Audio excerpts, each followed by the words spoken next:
नमस्कार, आप देख रहे हैं एसआर अशोकनगर और मैं हूं आपके साथ हितेंद्र बदौलिया। बहुत कम ऐसे मौके होते हैं जब अशोकनगर शहर को अपने आप पर या पूरे ज़िले को अपने आप पर गर्व करने के मौके मिलते हैं और ऐसा ही एक मौका मिला है अशोकनगर शहर के या अशोकनगर ज़िले के एक छोटे से गांव से निकले अशोकनगर की एक ऐसी प्रतिभा जिन्होंने भोपाल जैसी राजधानी जैसी जगह में अपनी सेवा की और इस सेवा के दौरान उन्हें 2 बार राष्ट्रपति पुरस्कार मिला।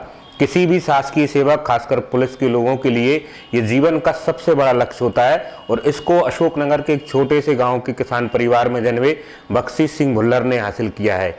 सबसे पहले 2011 में सराहनीय सेवाओं का राष्ट्रपति पुरस्कार और इस वर्ष विशिष्ट सेवा के लिए राष्ट्रपति पुरस्कार में उनका चयन हुआ है। आज वो अशोकनगर के गौरव के तौर पर अशोकनगर शहर और पूरे ज़िले में जाने जाते हैं। अशोकनगर एसआर पर वो हमारे साथ में हैं। हम उनसे जानना चाहेंगे कि ये पुरस्कार जो मिला है उसके क्या मायने हैं और अशोकनगर जैसे छोटे से ज़िले से निकलकर इतनी बड़ी उपलब्धि हासिल करने के पीछे की उनकी तपस्या कितनी हो रही है। तो आप सब लोगों के सामने हम उनको लेकर आ रहे हैं। भुल्लर साहब, आपका बहुत बहुत स्वागत और आपको बधाई सबसे पहले कि इतना बड़ा पुरस्कार आपको मिला। तो आपके पुरस्कार से न केवल आप और आपका परिवार बल्कि पूरा अशोकनगर ज़िला प्रशंसित है, आत्ममुग्ध है और आनंदित हैं कि आपने ये उपलब्धि हासिल की है। कैसा लगता है सबसे पहले तो आप ये बताएं। पहले तो मैं आप सभी का धन्यवाद करना चाहूँगा और ये मेरे लिए और मेरे ज़िले के लिए गौरव की बात है कि छोटे से ज़िले से मैं रहते हुए भी मैंने अपने ज़िले का नाम रोशन किया। अच्छा, आपसे एक चीज़ ऐसी भी जानना चाहेंगे कि जो लोग आज पुलिस की सेवा में हैं वो चाहते हैं कि जो मुकाम आपने हासिल किया है वो कंटिन्यू कर सकें, तो उन सब चीज़ों को हासिल करने के पहले आपकी पूरे जीवन एक तपस्या के तौर पर ही लगता है। लोग कहते हैं कि बड़ी बेदाग चरित्र जीना पड़ता है पुलिस में, तब जाके ये उपलब्धि मिलती है।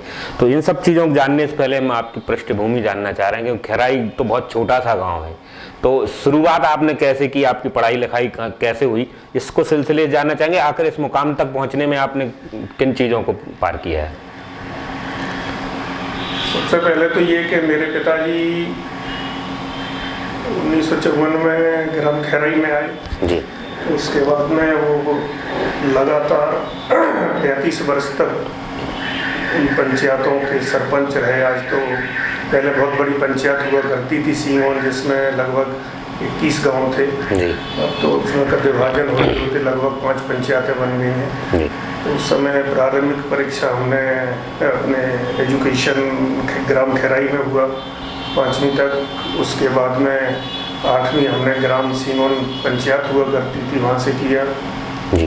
और फिर 3 साल आगे की पढ़ाई 9, 10, 11 हमने ईसागढ़ में शिक्षा प्राप्त की और उसके बाद नेहरू डिग्री कॉलेज अशोकनगर से ग्रेजुएशन किया।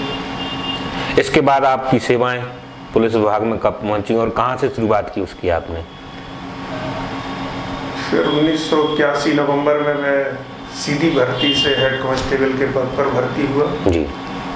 और उसके बाद में 87 में मैं ASI बना, फिर 98 में सब इंस्पेक्टर बना, फिर 2004 में मैं इंस्पेक्टर के पद पर प्रमोशन हुआ मेरा और जनवरी 2013 को मैं DSP के पद पर पदस्थ होकर पुलिस हेडक्वार्टर विशेष शाखा में ही लगातार सेवा ले। चूँकि भुल्लर साहब पुलिस की विशेष शाखा में है और गोपनीयता बरतते हुए हम आम नागरिकों की हैसियत से भी उनसे वो सवाल नहीं पूछ सकते जो उनकी सेवा में आड़े आए या पदों को लेकर दिक्कत करें, पर आज वो हमारे सामने सिर्फ इस वजह से हैं कि वो अशोकनगर शहर के गौरव के तौर पर सामने बैठे हैं। संभवतः ये पहला मौका होगा कि अशोकनगर जिले में जन्मे किसी व्यक्ति को राष्ट्रपति पुरस्कार मिला है और वो भी 2 बार।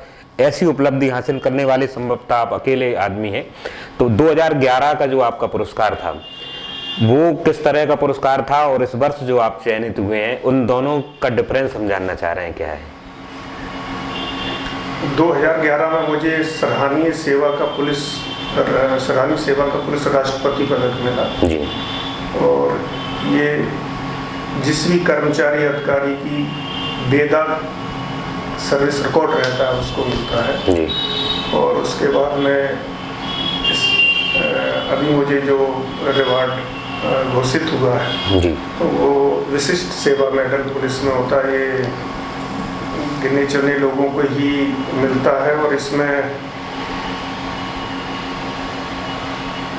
जो भी अच्छा काम विभाग के कर्मचारी अधिकारी करते हैं उनको मिलता है, और जिसको पहले सराहनीय सेवाओं का मेडल प्राप्त हो जाता है उसके बाद में ये मेडल।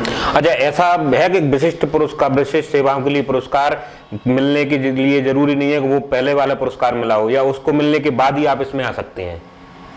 नहीं, ये वाला पुरस्कार जो अभी मुझे मिला है जी, ये जिसको पहले सराहनीय सेवा पुलिस मेडल मिलता है उसके बाद ही ये, मतलब डायरेक्ट विशिष्ट सेवाओं के लिए पुरस्कार नहीं मिलता? डायरेक्ट ये नहीं मिलता है जी। और इसमें जो भी जहाँ पदस्थ रहता है और अधिकारियों का जिस पे विश्वास होता है वो अपने जिसको अपनी योग्य समझते हैं उसके लिए इस मेडल के लिए नॉमिनेशन होता है, फिर ये दिल्ली में हाई कमेटी के द्वारा सिलेक्ट होते हैं। तो इसमें मुझे खुशी है कि मेरा नाम इस मेडल के लिए। अच्छा, एक चीज़ और आपसे ये जानना चाहेंगे, अगर आपको हो जानकारी तो ज़रूर शेयर करें कि हमारे अशोकनगर के इस छोटे से ज़िले से आप जो पुरस्कार हासिल करें हैं, तो आपके साथ साथ कितने लोगों को ये पुरस्कार मिला है और लगभग कितने लोग इस पुरस्कार की दौड़ में थे या जिनके नाम अनुशंसा की गई थी? इस पदक की दौड़ में थी ये तो मुझे पता नहीं है, बट पूरे मध्य प्रदेश पुलिस से ये पदक विशिष्ट सेवा मेडल सिर्फ 4 पुलिस अधिकारियों को मिला, उसमें से एक मैं। चलिए, ये बहुत बड़ी बात है कि पूरे प्रदेश में अगर कुल 4 लोगों को चयनित किया जाना था तो उसमें एक बख्शीश सिंह जी हैं। तो निसंदेह इनके अभी 35 साल का जो काम रहा है वो बहुत महत्वपूर्ण रहा होगा, क्योंकि मजबूरियां ऐसी हैं कि बहुत सारे लोग अपने कामों को बताते हैं और इनको छुपाना पड़ता है। क्योंकि नागरिक कर्तव्यों का निर्वहन करते हुए हम भी ये सब चीज़ें इनसे नहीं पूछेंगे, पर आपसे सिर्फ ये जानना चाह रहा हूँ कि ये जो पुरस्कार मिला है वो डेडिकेशन आपका रहा है, उसका श्रेय आप किसको देना चाहते हैं, और क्या आप अपने जूनियर अधिकारियों को भी इसके लिए एक आदर्श या प्रेरणा स्रोत बन पाएंगे?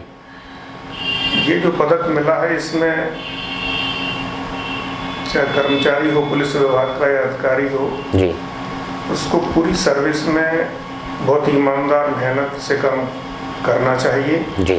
और दूसरा, मेरे ऊपर मेरे वरिष्ठ अधिकारियों ने ये विश्वास व्यक्त किया होगा तभी मेरा नाम इस पद के लिए उन्हें रिकमेंड किया होगा, और मैं तो ये कहता हूँ कि ये इसका क्रेडिट मेरे वरिष्ठ अधिकारियों को जाता है। चलिए, राजधानी जैसे संवेदनशील स्थान पर एक ही व्यक्ति का अलग अलग पदों पर 3 दशक तक काम करना अपने आप में ये दर्शाता है कि उनमें कुछ ऐसी विशिष्ट जो है खूबियां हैं जो संभवतः उनके अधिकारी को लगता है वो ज़रूरी है, और शायद इन्हीं बदौलत वो सराहनीय पुरस्कार और विशिष्ट सेवाओं का पुरस्कार जीत पाए हैं। आज अशोकनगर पूरे ज़िले की तरफ से, यहाँ के लोगों की तरफ से हम आपको पुनः जो है बधाई देते हैं और उम्मीद करते हैं कि आगे का आपका जो भविष्य सेवाएं हैं वो इससे भी जो है यादगार रहें और आगे पुरस्कार मिलते रहें आपको। इस अशोकनगर के सभी निवासियों को सबसे पहले तो मैं धन्यवाद देता हूं, और आप भी सभी लोग बधाई के पात्र हैं, और आपने जो ये इंटरव्यू लेकर या ये अपना काम किया उसके लिए सभी का धन्यवाद। बहुत बहुत धन्यवाद आप।